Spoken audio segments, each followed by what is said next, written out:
In addition to presenting him with an honorary degree, it's also my great privilege to welcome John Garrison to serve as this year's principal commencement speaker. John Garrison's exemplary service to numerous health organizations make him an excellent choice to address the graduates of Albright College, and we are most grateful for his presence here today. As his son just noted, Mr. Garrison has been a national force in increasing Americans' health and well-being. With courage and conviction, he has taken principled stands that have led to healthier lives for all of us. And prior to his time on the national stage, Mr. Garrison improved lives at the state level, serving the citizens of New York in a variety of health-related capacities. Before that, he served his country as an ROTC distinguished military graduate from Harvard. Mr. Garrison, for 2 years, was a commissioned officer in the U.S. Army. And of course, he's had a direct impact on Albright College. Mr. Garrison's son, Matt, as you know, is an associate professor of art and digital media at the college and an accomplished artist in his own right. You'll forgive us, Mr. Garrison, if we see that as your most significant contribution. We're privileged to have such an esteemed figure join us today. And so, ladies and gentlemen, I ask you to join me in welcoming Mr. John Garrison.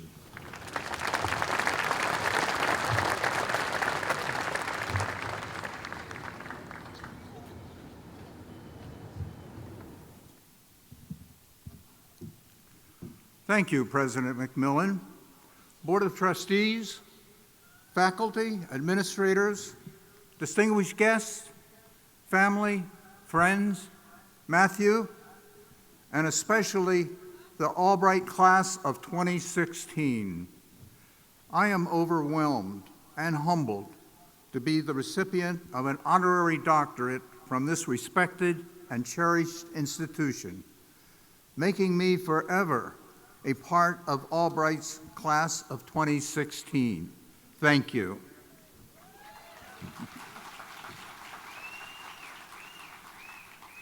And I am greatly honored to have been invited to deliver the commencement address on the 160th anniversary of Albright's founding. Class of 2016, you have reached a significant milestone in your life. It represents a lot of hard work, good memories, and maybe even a little partying. Now there remains only one last hurdle, the inevitable, and I hope not too predictable, commencement address. Matt has already informed me that 20 to 25 minutes is the preferred length of such an address, that if I speak any longer, I could expect to be tossed into the Albright pond. And President McMillan said that would be okay. All of you have demonstrated tremendous strength. I salute each member of the class of 2016 for his or her many achievements. Those achievements you hold private and those that have emerged into the public sphere. The fact you are here today is testament to your intellect, your talent, your perseverance, and your desire to improve the quality of your life and the lives of those around you. The excitement I sense today reminds me of my own college graduation 56 years ago. Details stay with me, including how proud my parents were of my achievements. Perhaps some of you are like me, the first in your family to go to college. My parents, good people, had grown up on South Jersey farms. My father sold poultry feed, my mother was a homemaker and a taskmaster. The threat was always over my head. A C in high school, and I'd have to give up football and baseball, sports that I had lettered in. And to this day, I believe she meant it. Now here I am before this proud class with a lifetime of stories. I would like to share a few of them with you in the hope that you sense a common chord, no matter the years between us. I have grown to understand that we're all part of the great human experience, always searching for a better way to navigate the waters. When I was 21, I looked at something that happened 5 years back as a speck down a very long road, an old story, not relevant to the life I was leading at the time. But with age, the road has shortened. I see now that nights spent with my grandfather, listening on the radio to the Grand Ole Opry or the Phillies, overturning a burning wastebasket on New York Lieutenant Governor Wilson's Oriental rug, the fly ball caught, the fly ball dropped, my military experience, all are a part of the person I am today. My business has been service, the kind you hope makes a fellow traveler's journey a little easier. In fact, I might call this address fostering a commitment to a lifetime of service. If that phrase sounds a little familiar, it's because I lifted it from Albright's mission statement. There are always challenges before us, and always the risk of failure, the risk of being misunderstood, the risk we may be proven wrong, the risk we might not act at the opportune moment. Before I went to college, I had hoped to be a journalist. I had and still have, generally speaking, a high regard for that influential and vital profession. But through my exposure to the liberal arts, which, by the way, I know are alive and well at Albright, I saw other possibilities, other choices that led me in the direction of public service, and eventually to work in government and nonprofit management. I never worked in the private sector unless you count the 5 summers during high school and college that I was a produce clerk in the Ocean City, New Jersey Acme. I never saw that as risky business, but I suppose it could be. And I never saw my choice of a summer job as an Ocean City boardwalk policeman in 1960 as presenting any risk. Ocean City was a particularly quiet place back then. The 3 summer months following college graduation were, for me, time to fill and make a few dollars. In the fall, I would report to Fort Gordon, Georgia for duty as a 2nd lieutenant, and I would be marrying my wife, Sally. Even though I was armed, I saw the boardwalk police job primarily as an opportunity to meet and chat with people and free fudge. But early on, I was called upon to take a risk, to take action with no assurance of the outcome. It was about 6:30 on a July evening when a gentleman, binoculars in hand, motioned me over. He thought he had seen someone far out at sea calling for help.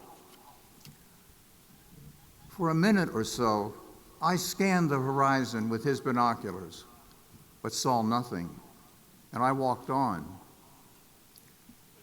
When I came back, about 10 minutes later, he motioned to me again. Again, I took his binoculars, and again saw nothing but dancing whitecaps. This time, though, I said to myself, what if he's right? I'd better not take a chance. Knowing the lifeguards went off duty at 6 o'clock, seeing no swimmer, and with my fragile ego at risk, I called the desk sergeant. It was getting close to 7 o'clock. He said we were in luck. The lifeguards were holding a competition down the beach. Then they arrived. Police cars, an ambulance, screeching carloads of lifeguards. I'd created chaos, I thought, and probably for nothing. Some lifeguards went out in rescue boats to look for a distressed swimmer.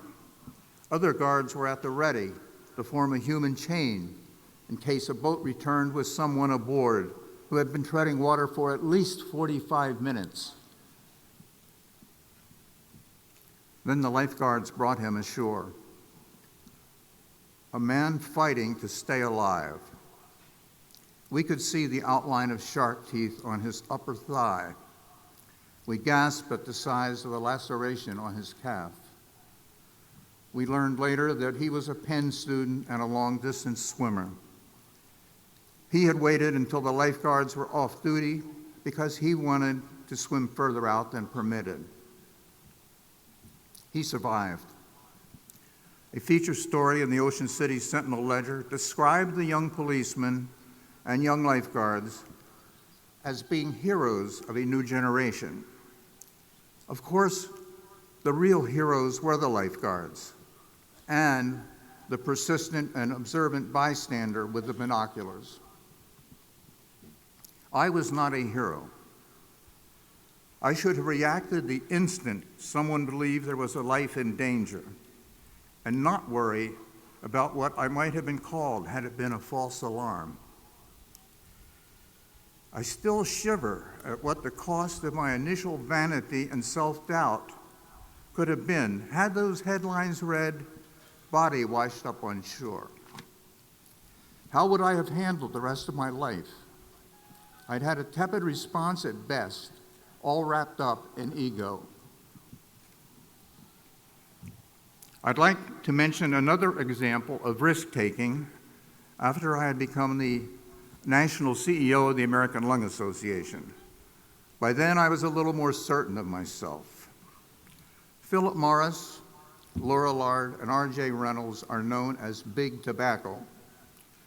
In the late 1990s, Big Tobacco had made a $368 billion offer to the states in exchange for future immunity and limited punitive damages from lawsuits.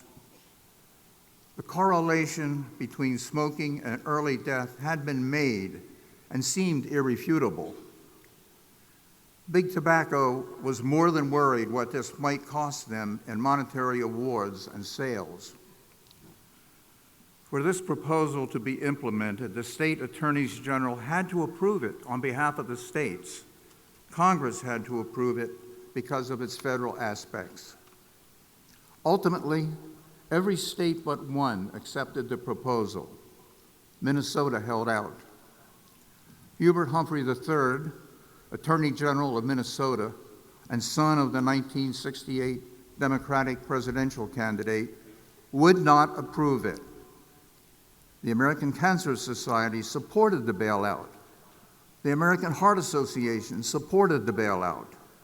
The Campaign for Tobacco-Free Kids supported the bailout, but not Minnesota and not the American Lung Association, the only major voluntary health association to stand firmly against this settlement. Why did Hubert Humphrey and I join forces to defeat this measure? It was because Big Tobacco was responsible for nearly 500,000 smoking-related deaths annually, and 3,000 young Americans, usually teenagers, began smoking every day. I want to be clear. My criticism and the American Lung Association's criticism has never been and never will be with smokers. We are only critical of the tobacco companies for their deceptive marketing and concealment of the adverse health effects and addictive qualities of their products. We do encourage smokers to quit in the interest of their own health, but are never critical of them. Despite overwhelming odds, the $368 billion proposal was not enacted. And to this day, Big Tobacco is on the defensive against action lawsuits. All this was accomplished through an unrelenting public awareness campaign. I was interviewed by Katie Couric and Ann Curry on the Today Show, 4 times by Neil Cavuto on Fox News, as well as by the CBS Morning Show MSNBC, CNN, and others. I also testified before the Senate Judiciary Committee. This was risky business, but the facts were with us, and the health of our nation was at stake. We were secure in our belief that we were doing the right thing. We were passionate for the cause. It was a risk worth taking, and in this instance, we succeeded. But seldom can a door be closed completely. Big tobacco is still one of the major worldwide public health threats today, as it continues to sell cigarettes with impunity, mostly in third world countries where the laws surrounding smoking are lax and public education highlighting its dangers is non-existent. I had the opportunity to see this and oppose it as a board member of the International Union Against Tuberculosis and Lung Disease based in Paris. Then there is the risk of high expectation being dashed, of fashioning a new lifestyle around the outcome of an event in which we have invested boundless time and much heart. In 1968, I did just that, along with other members of Governor Nelson Rockefeller's staff. Rockefeller, a liberal New York Republican, was running against Richard Nixon to be that party's presidential candidate. In our minds, there was no doubt that come November, we would all be moving to Washington as members of Rockefeller's White House staff. A week before the Miami convention, I and 5 other staff members found ourselves secretly ensconced in Miami Beach's Fontainebleau Hotel. 4 of us were responsible for domestic policy. Health was my assignment. And 2, Henry Kissinger and Nancy McGinnis, later to become Henry's wife, were Rockefeller's foreign affairs advisors. Our mission was to provide Charles Goodell, a congressman from upstate New York, and the Rockefeller member on the Republican Platform Committee. We were to provide information to him. And it's interesting to note that Goodell is the father of National Football League Commissioner Roger Goodell.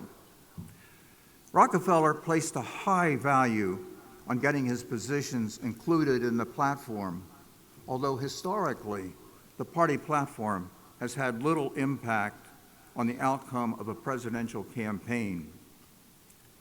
Because of today's division, both the Republican and Democratic parties, it continues to be debated. Its present-day significance remains to be seen. But in July 1968, all of us approached the convention with high expectations and a great deal of passion, only to watch with heavy hearts as the Nixon bandwagon rolled over Rockefeller and us by more than a 2-to-1 margin on the first convention ballot. It was a crushing experience requiring major mental adjustments. As an aside, Kissinger, after asking and getting Rockefeller's approval, became a towering figure in the Nixon administration.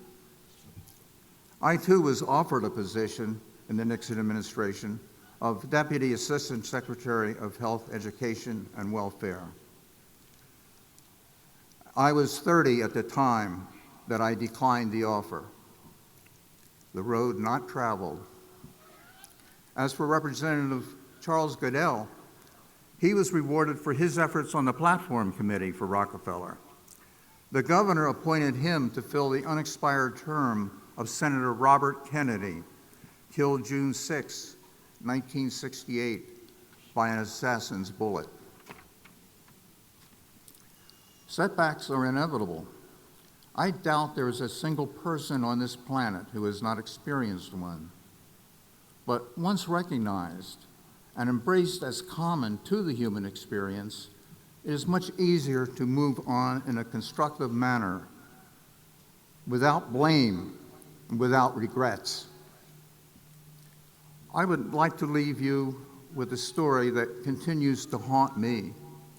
And for that, I will don my public health hat again. After my 11 years with the American Lung Association, I opened a consulting business. One of my clients was a small Houston-based organization called Cherish Our Children International, or COSI. COSI had been founded in the early 1990s in response to a pediatric AIDS crisis in Romania. The roots of this epidemic go back to the harsh Stalinist dictator Nicolae Ceausescu. To try to right a bad situation brought on primarily through poor nourishment under Ceausescu's reign, orphans, and there were many, and many indigent children were given blood transfusions. The blood supply had not been screened, needles were being reused. And after Ceausescu's fall and subsequent execution, approximately 9,000 cases of childhood HIV were revealed. Official U.S. statistics reported that at least 2,000 children already had died from AIDS. And then it took way too long for the new government to acknowledge this crisis. I arrived in Romania at a point when most of the infected children had reached their teens, and an international effort was underway to supply them with a desperately needed antiretroviral therapy. Ceausescu had left in his wake a stunning degree of poverty and hopelessness. I visited children with Dr. Sally Sarts, a Romanian physician who had fought for years to have the government recognize the correlation between the inoculations and the AIDS virus. Among the things I saw were infected Roma children in impoverished camps, a Roman family of 5, including an infected teenage daughter squeezed into a one-room Soviet-style apartment, a Roma grandmother explaining why none of her many grandchildren were present, including an infected teenager. She said they were begging at a celebration in a neighboring village, expressed as though this were an honorable employment. Another grandmother repeatedly rejecting the therapy for her beloved granddaughter. Instead, she saw herbal tea and homemade wine as the cure. In the eyes of the Romanian government at that time, no law was violated. Only a few months after our visit, this delightful teenager who wanted to be a teacher died. Dr. Sarts believed that she had been assigned to an orphanage during the bigoted Ceausescu reign because she was Jewish. This was an unpopular assignment, but it did not diminish her commitment to her role as healer. Dr. Sarts risked her job, perhaps even her life, in her insistence to expose this epidemic. In spite of her tenuous position, she extended care to the poor countryside, mostly self-financed. When I met her, she was nearing 80, had carrot red hair, and the determination of a fullback. But she was mostly seen as an angel by those she served and those who understood the road she had traveled, starting with the Nazi roundup of Jews in Romania. We never know when we might encounter injustice or meet an angel whose devotion beyond self overrides risk taken. It requires not only sympathy, but courage to stand with such a person. These experiences bring to mind once again Albright's mission statement. In full, Albright has pledged an education that encourages students to pursue the best of human values, fostering a commitment to a lifetime of service and learning. I believe a college has the responsibility to constantly ask itself if it is achieving its mission, and to find the answer A college only has to look at the lives led by its graduates. Have they continued to inform themselves so that decisions made are independent of personal bias? Do they see beyond themselves, acknowledging the impact of their actions, asking how their actions might benefit society as a whole? No matter our chosen profession, no matter if we work in the private, nonprofit, or public sector, no matter if self-employed or reporting to someone else, no matter where we are in our lives, there is always a place for service and the need to continually inform ourselves. Albright class of 2016, take with you the optimism of this moment and make it a tool for positive change. Take that thought, perhaps the one you are having this very instant, and recognize it as a precursor to action, with the understanding that all actions have repercussions, but that in a tiny ripple lies the potential of a global wave. So strip away all the noise around that idea until you are certain of its motivation and are willing to inform yourself. I know this is risky business, but you are up to it. Congratulations, Albright class of 2016. May your journey be a good one.